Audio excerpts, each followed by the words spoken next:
journal. Yasmine Adoko. Madame, Monsieur, bonjour. Les titres de ce journal.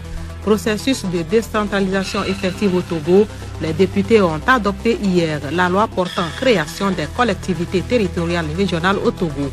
Les travaux se sont déroulés en plénière à Kara. Yomedan Kofi Marius Junior remporte le premier prix du concours d'art oratoire de l'ESAM.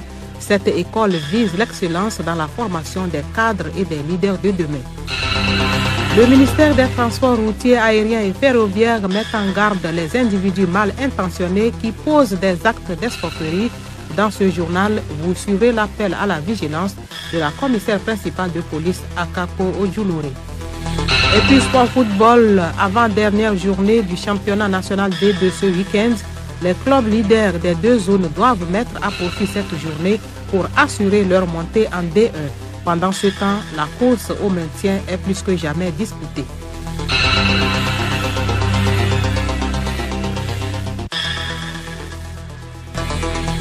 Radiolomé.tg. Les députés à l'Assemblée nationale ont adopté hier le projet de loi portant création des collectivités territoriales. C'était au cours de leur première séance plénière de la première session ordinaire de l'année.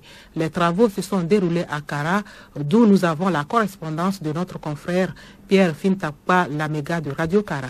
Pour cette première séance plénière tenue à Kara, les députés ont adopté à l'unanimité la loi portant création de régions dite loi de Kara. C'est à l'issue d'un long débat parlementaire marqué par des inquiétudes soulevées par plusieurs députés et des contributions des uns et des autres, suivies des explications et réponses du commissaire du gouvernement, le ministre d'État, ministre de l'administration territoriale, de la décentralisation et du développement des territoires, Payadoua Boupessi. Le groupe parlementaire NET PDP a validé ce projet de loi. Djeri Tama, président du groupe NET PDP. Le projet de loi portant création des régions soumis à notre étude s'inscrit dans la continuité des réformes proposées par la coordination nationale des acteurs politiques. Le calendrier proposé par cette discussion plaçait l'organisation des élections régionales courant 2022. Sur le fond, l'organisation des élections régionales permettront d'achever le processus de décentralisation dans notre pays, puisqu'il n'existe dorénavant que la commune et la région comme entité territoriale. Mais les élections régionales de 2022 revêtent aussi toute autre importance, puisqu'il faut les élections régionales pour faire les élections sénatoriales, les 2/3 notamment, et il faut le Sénat pour compléter les 2 membres restants de la Cour constitutionnelle. Donc c'est dire l'importance capitale que revêtent ces élections pour le renforcement de notre démocratie. Je demande aux députés du groupe parlementaire NET-PDP de voter favorablement pour le projet de loi portant création des régions. Pour l'Union des forces de changement UFC, ce texte mérite d'être adopté. Monsieur Agbanou Komi, président du groupe parlementaire UFC. En droite ligne avec l'ensemble des textes que le groupe parlementaire UFC a déjà voté pour opérationnaliser le processus de décentralisation, j'invite les députés du groupe parlementaire UFC à voter favorablement le présent texte est souhaité à tous les chrétiens un bon temps de carême. Pour le groupe parlementaire UNIR, il faut adopter cette loi pour parachever le chantier de la décentralisation. Monsieur Achole Akleso, président du groupe parlementaire UNIR. Excellence, Madame la Présidente de l'Assemblée nationale, hier, dans votre brillant discours, vous avez évoqué le caractère historique et spécial, fondamental de cette délocalisation. Et les collègues députés vous ont repris en écho ce matin. Excellence, Madame la Présidente de l'Assemblée nationale, au cours de nos travaux de ce jour et singulièrement du débat général sur le texte, débat que vous avez conduit comme d'habitude avec rigueur et perspicacité, vous avez dit, je vous cite, Excellence, Madame la Présidente, nous sommes venus dans une région pour créer les régions. Fin de citation. Excellence, Madame la Présidente de l'Assemblée nationale, quand tout ce sera évanoui de cette rencontre historique, c'est la loi ici votée qui demeurera. C'est pourquoi, en décryptant avec votre permission vos pensées, je propose de dénommer la loi sur les régions loi de Kara. J'invite le groupe parlementaire majoritaire Union pour la République à voter pour l'adoption du projet de loi portant création des collectivités territoriales régionales. À l'issue du vote, le ministre d'État a félicité les députés pour leur adhésion à la démarche gouvernementale. Il a fait savoir que le gouvernement fera bon usage de cette loi. Ministre Payadoua Boupessi. Je voudrais vraiment saisir cette occasion pour remercier tous les députés.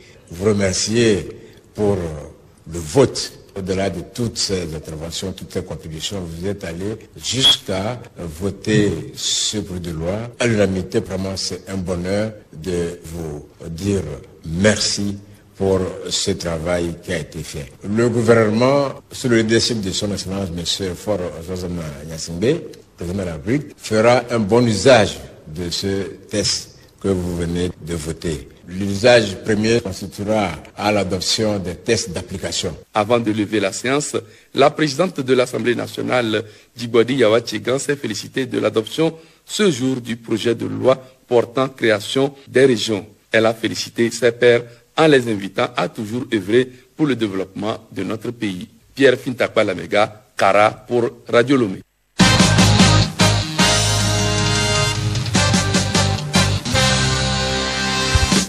L'École supérieure d'audit et de management ESAM, dans le but de former des cadres et des leaders de demain, organise chaque année un concours d'art oratoire. Pour cette 6e édition, Yomedan Kofi Marius Junior a été sacré meilleur de cet exercice. Kekeli Abalo, Sibyl Anson. Au total, 10 finalistes ont fait preuve d'éloquence sur des thèmes qui constituent des valeurs et principes de l'ESAM. Pour le directeur général de l'ESAM, Roger Mifetou, cette 6e édition a été une réussite. Pour moi, c'est une réussite puisque ça s'est très bien passé. Et l'essentiel, c'est qu'ils apprennent encore à compétir ensemble parce que c'est une des valeurs de l'école, la compétition. Et donc, chaque fois qu'ils se frottent, et vous voyez, il y a plusieurs nationalités parmi ceux qui sont là aujourd'hui. Mais bon, ça ne se remarque pas, il n'y a pas d'hostilité. C'est ça l'essentiel. C'est ce qu'il faut retirer parce que pourquoi nous le faisons? Nous le faisons pour que demain, ils soient au complet quand ils vont aller travailler parce qu'ils auront toujours la compétition jusqu'à la fin de leur vie. Donc savoir compétir, savoir aussi qu'on peut un jour gagner, un jour échouer. Bon, mais si on réussit, il faut réussir avec aussi de l'aisance. Et non seulement de l'aisance, mais avec la capacité de prendre de la hauteur et de ne pas écraser les autres. Pertinence, aisance, originalité, respect du temps ont été les 4 critères sur lesquels les 10 finalistes ont été évalués. À la fin, Omedan Kofi Marius Junior, première année de gestion et de comptabilité, a été l'heureux gagnant, suivi de Missiso Christophanie et de Djigbeni Paul-Émile. Je me sens heureux, content, parce que ça n'a pas été facile. J'ai commencé comme un jeu, juste pour blaguer, mais heureusement j'ai remporté la coupe, donc je suis vraiment fier de moi. J'ai beaucoup travaillé, je me suis sacrifié, j'ai même jeûné. Je crois que Dieu a exaucé mes vœux. J'ai parlé de la rigueur sur plusieurs plans. Plan personnel, sur le plan travail et la rigueur à l'école. Quand on parle de la rigueur, il faut parler aussi de la discipline, parce que la rigueur et la discipline vont ensemble. L'art oratoire, la rhétorique, la clarté, la précision et la concision du langage font partie de la formation à l'ESAM. Conférence de presse de la coordination nationale de la gestion de la riposte contre la Covid-19 hier à Lomé. La rencontre a porté sur les décrues de contamination constatées depuis mi-janvier au Togo et sur l'allègement des mesures restrictives décidées par le gouvernement. Alice Berthe Barandao. Le nombre de cas de contamination au coronavirus continue de baisser avec des jours où on peut enregistrer un seul cas de malade. C'est le constat général qui se dégage ces derniers temps de la pandémie au Togo, a estimé le coordonnateur de la riposte.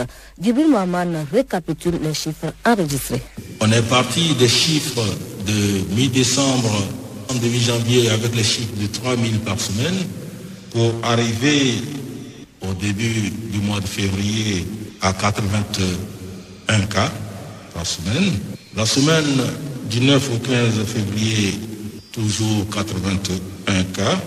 Et la semaine dernière, du 16 au 22 février, nous avons noté 71 cas. Donc le nombre de cas continue par baisser. Et cette semaine, la période du 23 février au 1er mars, nous avons noté 44 cas, avec des jours où nous avons eu seulement qu'un seul cas.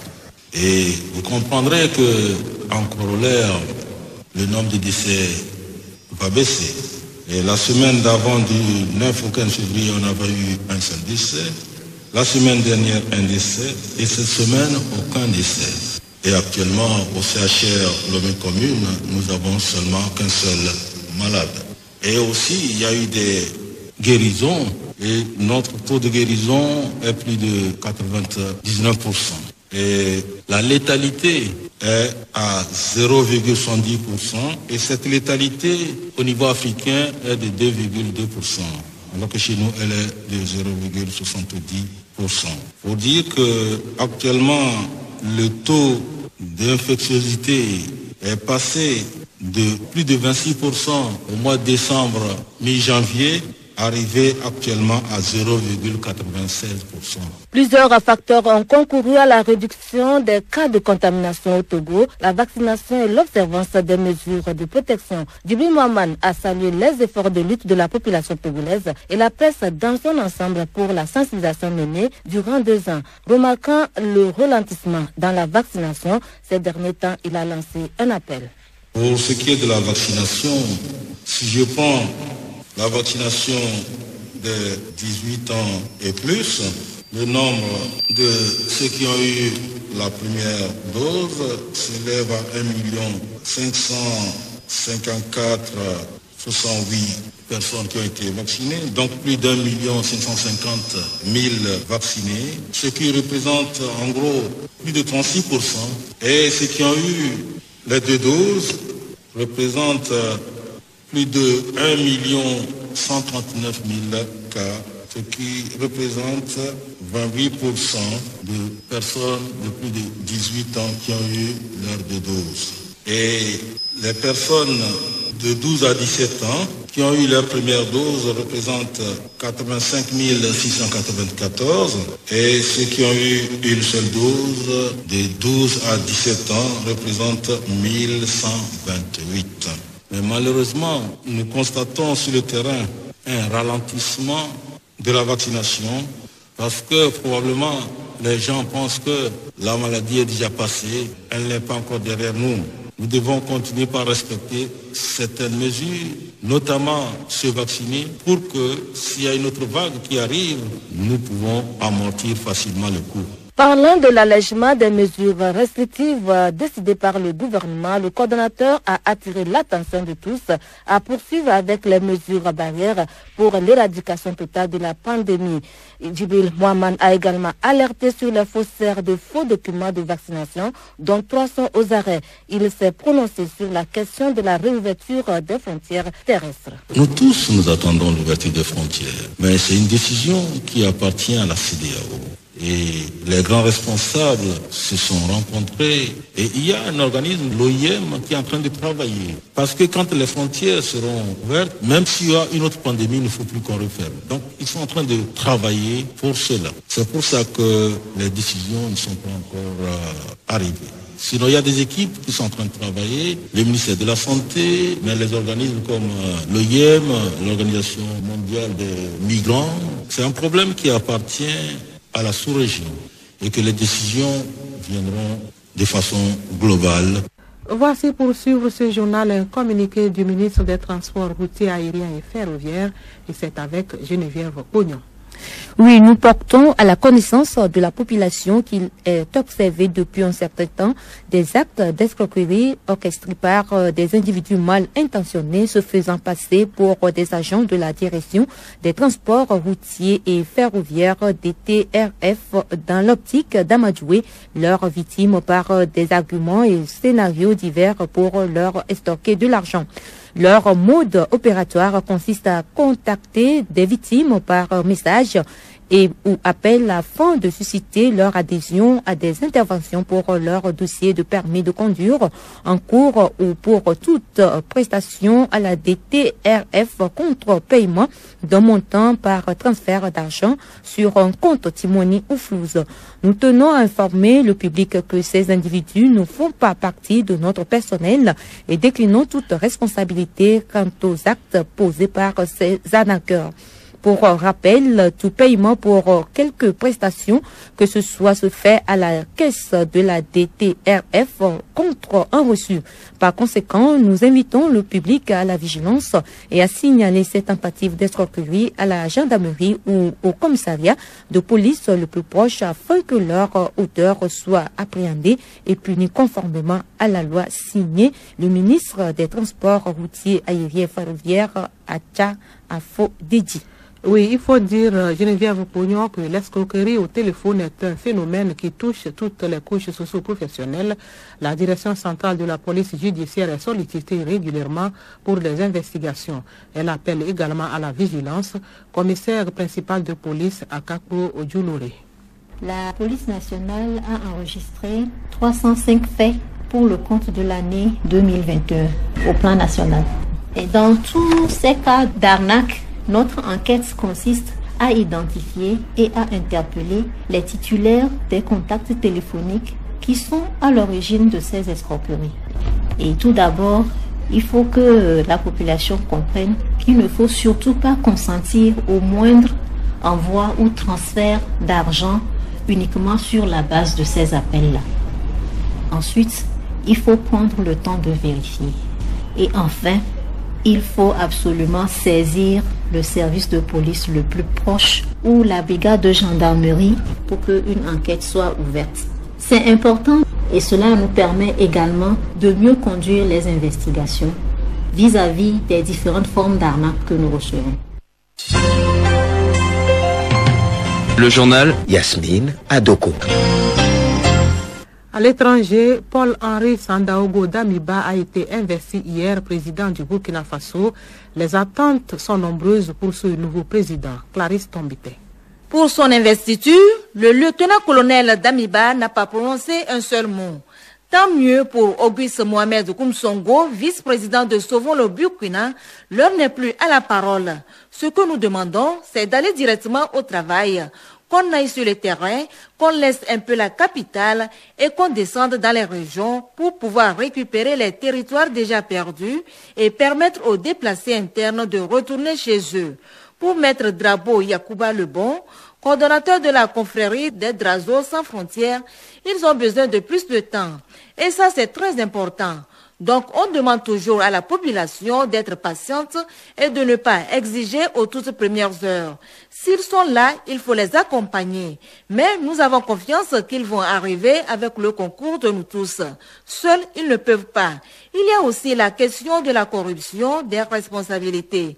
Et le nouveau président n'est pas attendu que sur la question sécuritaire. Selon le président de l'Union citoyenne pour le changement, il faut s'assurer des progrès de la gouvernance. On a des chefs religieux aussi qui souvent se mêlent à la politique. Donc cela fait que le citoyen aujourd'hui ne s'y retrouve plus. Entre autres, hier, la présidence a annoncé un audit financier général des structures de l'administration publique.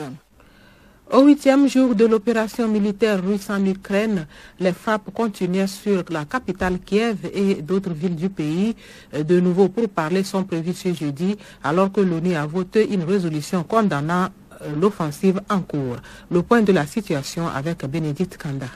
La Russie accentue ses bombardements sur les villes portuaires, mais aussi sur les territoires plus à l'ouest, près de la frontière polonaise. 1 million de réfugiés ont déjà fui les combats, selon un nouveau bilan des Nations Unies. Aux frontières de l'Ukraine, ils sont des milliers à attendre de pouvoir traverser vers les pays voisins. Le président ukrainien Volodymyr Zelensky, dans un message vidéo, promet de tout reconstruire et que la Russie paiera. Le chef de la diplomatie russe, Sergueï Lavrov, accuse l'Occident de penser à la guerre nucléaire. Au cours d'une conférence de presse en ligne, il a estimé que des plans d'une guerre réelle contre Moscou sont en train d'être élaborés. De nouvelles négociations se déroulent ce jeudi entre Russes et Ukrainiens à la frontière biélorusse. La prise de Kherson est une victoire pour la Russie, car cette ville de plus de 300 000 habitants dans le sud de l'Ukraine, non loin de la Crimée, est également la porte vers Odessa. Désormais, il y a donc la crainte que les forces russes puissent créer ce qu'elles appellent le pont de Novorussie. Cette bande de territoire qui s'étendrait de Mariupol dans le Donbass jusqu'à Odessa pour rejoindre la Transnistrie en Moldavie.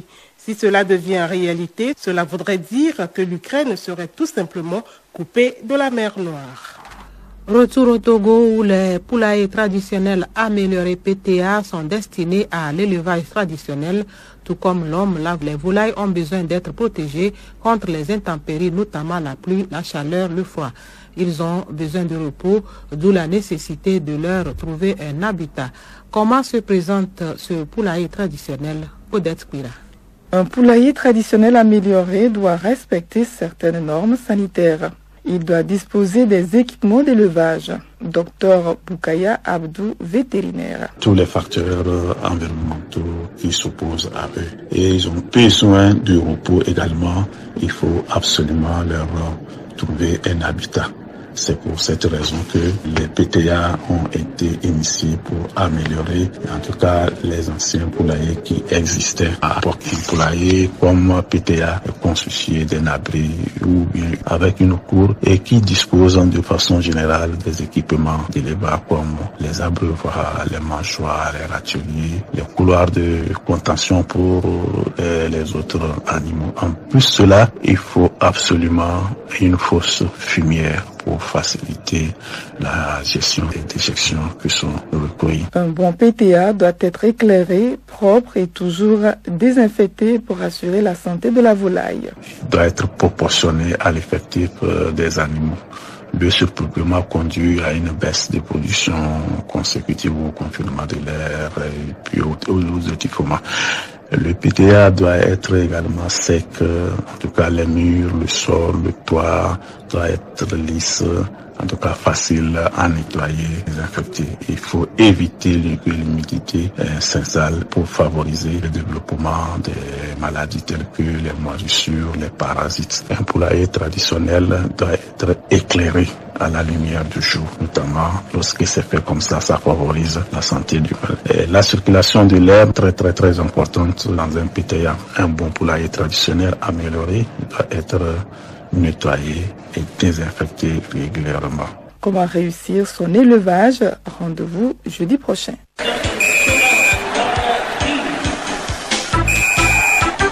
Football, plus que 2 jours et l'édition 2021-2022 de la D2 sera close. 6 points restent à prendre et les leaders Étoile Filante et Fouadan, qui n'ont respectivement que 4 points et 3 points d'avance sur leur dauphin, ne devraient pas perdre au cours de cette 13e journée pour s'assurer de jouer en D1 la saison prochaine. Solim Lemo. Tous les matchs de cette 13e journée se jouent samedi à 15h. Dans la poule A, Étoile Filante, premier de la zone, accueille au municipal de Lomé, à Gaza, actuel 6e, avec 16 points au compteur. Au grand stade de Kpalimé, Maranatha Ezobibi, qui est aussi relégable que US Agbandi, joue son maintien face à la JCA, 5e, avec 17 points. Au terrain de Hahotoé, Arabia FC, 4e, 17 points, croise les crampons avec Tambo, dauphin de l'Étoile Filante. Le dernier match de la zone aura lieu au stade de Kégué, où Espoir de Zio, 3e avec 19 points, reçoit US Agbandi, dernier avec 7 points, moins 16. Dans le nord, toujours samedi, Fouadan, leader de la zone, reçoit Gbikinti de Bassar, 5e avec 14 points au compteur. Ce sera au terrain de Mango. Au terrain de Pagouda, CDF Akounour, 6e, 12 points, reçoit Foukba, actuel 4e, avec 14 points. Le terrain de Bafilo sera le théâtre de l'opposition entre Agoua, 12 points, qui se classe 7e, et Bundia, dernier, avec 11 points. Les deux clubs ne sont séparés que d'un seul point et ce match reste capital pour ces deux formations pour sauver leur saison avec un maintien. Le dernier match mettra aux prises Koroki Metete Chamba, 3e, 21 points, et Doumbé de Mango, dauphin de Fouadan. Ainsi, les clubs Maranatha, US Agbandi, Agoua, CDF Akounour et Bundia devraient redoubler d'efforts pour pouvoir se maintenir en D2, de peur de se retrouver dans l'enfer de la D3. Et puis, les championnats européens reprennent ce week-end. Mais déjà vendredi, en Espagne, Alavés joue Séville pour le compte de la 27e journée de la Liga. En Serie A, l'Inter et la Salernitana ont rendez-vous pour la 28e journée du championnat. En France, Lorient affronte l'Olympique lyonnais pour le compte de la 27e journée. Puis en Bundesliga allemande, Arminia Bielefeld croise Augsbourg pour le compte de la 25e journée. Les autres matchs se poursuivent samedi et dimanche. C'est la fin de ce journal. Merci de l'avoir suivi. Bon après-midi à toutes et à tous.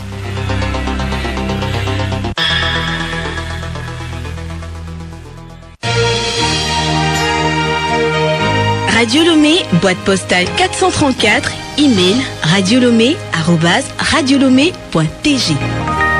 radiolomé.tg